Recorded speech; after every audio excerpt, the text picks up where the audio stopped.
Magandang araw Luzon, Visayas at Mindanao. 4 ang patay at mahigit 4 ang nasugatan sa pagsabog ng gym ng Mindanao State University sa Marawi City.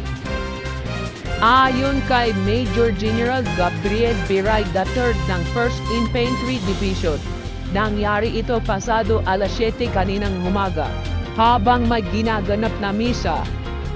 Iniimbestigahan pa ng mga otoridad ang MSU at ang Lanao del Sur Provincial.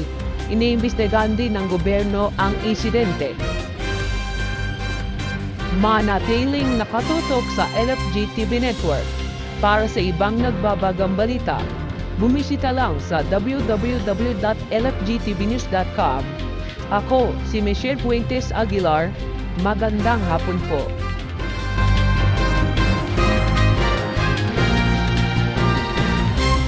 Ito ang mahalagang balita sa bawat oras at sa buong mundo.